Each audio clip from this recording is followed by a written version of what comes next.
not Travis the coach. This is not T. Will that does music. It's just Travis Williams that played at Auburn, and that's who you getting. And so it's no holds barred. I'm not giving you a political correct answer. I'm not telling you what you want to hear. I don't care about nobody's feelings. It's just all the way uncut Travis Williams. So what are you getting is gonna be the truth from what I know, and it is what it is. Um, First of all, let me just after just watching, I didn't wanna comment on it until I watched it, and I've talked to a lot of the players we played with in 04. 100% of them are mad. Even guys that was very close to them. I'm gonna start on. First of all, I don't know Chance Ramsey, and I definitely don't know the other guy. I can't even remember his name right now, but I do know Stanley, and I do know Troy. Both situations is this right here. We were awarded a athletic scholarship for our ability. Me personally, I take it very personally because I'm from Columbia, South Carolina. I'm from the projects. I grew up with nothing, never had nothing. It was project walls or trailer parks. Period. That's all I knew. The top linebacker in my state, nobody wanted me but Auburn. I jumped right on it. Came to Auburn. When I first got to Auburn, I didn't even like it. First of all, because I didn't even know where I was at. I didn't even know nothing about Auburn. I wanted to go home.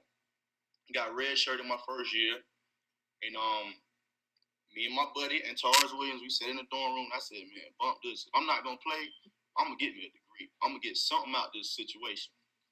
The rest is history. You know what I'm saying? I played a lot of years, and the rest is history on that. So I take it real personal because I didn't have a lot of scholarships. I just took advantage of the situation.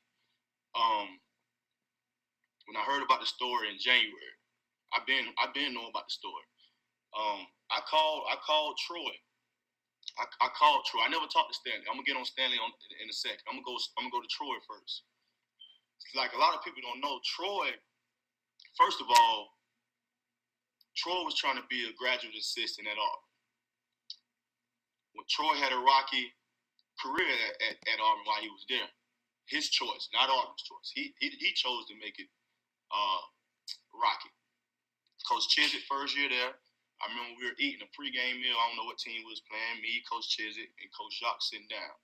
Coach Chizik sitting there, he told me, he said, Travis, I talked to Troy today. I was like, yeah, you talked to Troy? I said, yeah, I've been seeing him around Atlanta. Troy's a different guy. He's like, man, you know what? He said you want to get into coaching. And Coach Jacques and Troy, you know, they bumped heads a lot while they was there. And Coach Jacques even said, he said, yeah, I think he said he talked to him, and Coach Chiz's exact words, he said, you know what, I'm gonna give him a chance to come back and be a graduate assistant. Everybody that in the complex know Troy was a different character. Troy didn't get along with people. Coach Chizik, being the guy that he is, he said, I'm gonna let the guy come back because I talked to him. He said he's grown up and everything, and gave him the whole little story. Had everybody fooled. This is 2 years ago, and pretty much everybody on here know that I was a GA, I was a defensive GA there, so it wasn't any room. We have cardiac controls, we have GAs, we have volunteers. So the story broke out.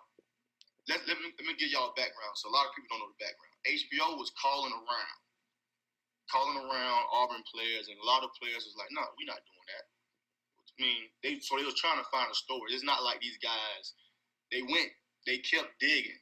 They kept no, and they finally found two fools. So it wasn't a situation where the story was brought to them and it was exclusive and they had to get an interview. It wasn't that. It was a dig. We got to find something on Auburn, and everybody was like, no, we don't know what you're talking about. We don't know what you're talking about. And then and they found these two guys. So Troy.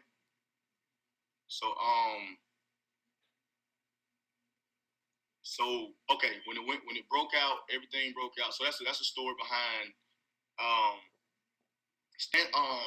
Troy wanted to be a graduate assistant at Auburn. So when I found out about him talking to HBO, I called Troy. Calm. We was having a grown conversation. Um, Called him. I was like, "What's going on with this story?" He's like, "Man, it is what it is." Blah blah blah. And the first thing he was talking about is Chaz Ramsey, um, kid, and lawsuit and all this. I said, "Troy, we didn't play with this dude. You don't even know this dude." I said, man, I just sat there and Coach Chisholm was about to give you a job. And he was like, his exact words was, he said, yeah, that was 2 years ago. I said, man, there was no room. I said, Troy, we almost 30 years old. We was here our last year was 05. Like, Auburn don't owe us anything. This is my exact conversation. I said, Auburn don't owe us anything. Now, a lot of people don't know Troy's a very, very smart dude. I don't see him break down computers, put them together. Anybody that played with us will tell you, Troy is smart. He had his own, I don't know what was going on with Troy. So we had a conversation. A lot of people don't know. I'm gonna fill y'all in on something. Everybody know the players when we there during the summer, you have to stay and you have to work out. Troy probably was the only player in Auburn history that decided not to work out with the team. He told Coach Yox, I'm going to Arizona and I'm going to work out because I'm not getting what I need to be getting here. Told Coach Yox he's going to be the highest drafted lineman to ever come out of Auburn. So he didn't even work out with us. We doing summer stuff, passing camps, the linemen doing what they have to do. Everybody's meeting together. They working out with Coach Yox. We're working out as a team. Troy's in here. He decided to go do his own thing. Now, you don't have to stay. You don't have to stay at school to work out, but everybody in the world know you stay the whole summer and work out with your team. Troy decided not to work out with the team.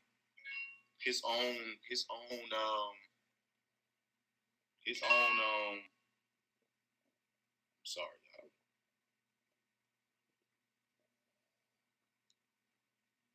y'all. His own choice. It wasn't, he didn't have to do that. So he worked out himself. He didn't work out with none of the team. Going into the 05, we're talking about the 05 season, our senior year. Now, he did get it in. He got into it with the coaches a lot. He had his own little deal going on. And everybody was like, oh, man, Troy crazy.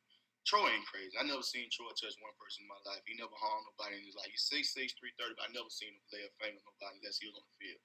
So all of that, the whole image about I'm crazy, because I'm talking to him, he's like, you gonna make me come up there and do something I want to do? Everybody's scared. Man, nobody ain't scared of you. We all grown. I'm not gonna let no grown man touch me, period. So he always put on that image. Now, Auburn fans, if y'all can remember this, because I don't forget nothing. We played Wisconsin our senior year. We lost the game.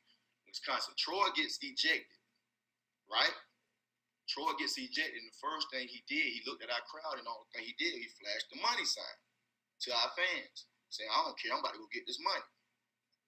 I know some of y'all probably remember that. I remember like it was just, I'm looking at it like, man, this dude here done lost his mind, right? So, he did that to himself. You see what I'm saying? Like Auburn didn't, that was nothing Auburn did. You didn't work out with a team. You flashed the money sign in front of the fans. You got ejected. You was always selfish. You know what I'm saying? Like, you had a chance to get your education, and I had a whole conversation. I didn't even want to tell y'all this. I'm gonna be honest with you. When I called Troy, since everybody wanted to talk and put stuff out, I called Troy. I said, Troy, we're gonna have an intelligent conversation. We have intelligent because we two grown men, so we're not gonna be on the phone yelling. I said my exact words. I said, brother to brother, let's talk. He said, man, look here, and I want y'all to hear this. That man said, let me turn my phone off. I'm sorry.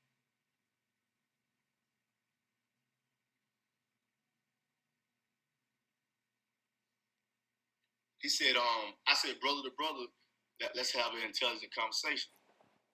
He said, man, Travis, don't brother to brother me. He said, I'm going to be honest with you. I want the whole world to end. I said, what?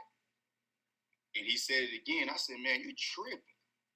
You know, so he was trying to do the whole little, oh, I'm trying to scare you. Man, look at dog. You mean by the, what, you gonna come blow up the complex? You know what I'm saying? So he's like, I don't want to come up there and do la da da. So we talked for about an hour, and it got heated. He hung up in my face. We got off the phone. He deleted me from Facebook friends, all that. You know what I'm saying? So it got back to me. Kenny called him about it. Kenny Irons called him about the interview. He said, I wasn't gonna do the interview until Travis called me. No, don't put that on me. You was gonna do the interview anyway. Because I called you like a man who was like, we're gonna talk brother. We're gonna talk like we got some sense. You start talking crazy. You know, I ain't never hurt nobody. What you mean you want the world to end? You got some personal issues you going through. You know what I'm saying? So that's not Auburn. That's not Travis. That's between you and them demons you fighting. You know what I'm saying? So it's bigger than what he's trying to portray. Because I heard him on Nas. I know I'm not crazy. I know what the man said.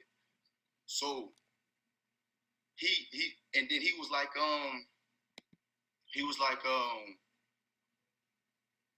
what he said when I was talking about I said, man, Coach Chisley was gonna give you a job. And then he said I said, man, you had all these people fooled. You calling up here. I'm vouching for you. He was like, yeah, give him a chance. I'm putting my name out there. You know, I played with him. You know what I'm saying? But I know deep down you have a conversation with Troy. He's a smart dude. He was like, man, I was just putting up a front. I needed a job. I was like, man, you tripping. So that's the story on him. I don't even want to waste my time with him. All right, Stanley. Very, very talented. I can't take that away from him. Very talented. A lot of people don't know. That's one thing. And I didn't call him. I'm gonna be honest. I didn't call Stanley. I didn't talk to Stanley. Like I talk to him every day. I talk to Stanley probably once or twice. The 6 or 7 years we have left Auburn. So it wasn't every thing that I talked to him. So I wasn't gonna reach out to him. I don't know if I could have an intelligent conversation with him. So I didn't call him. So this is my thing.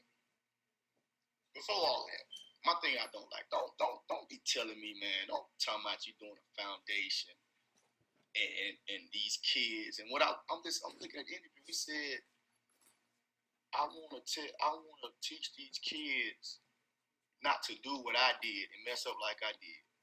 I'm like, you talking like you just did 10 years in the pen. All you did was you didn't go to study hall like you said.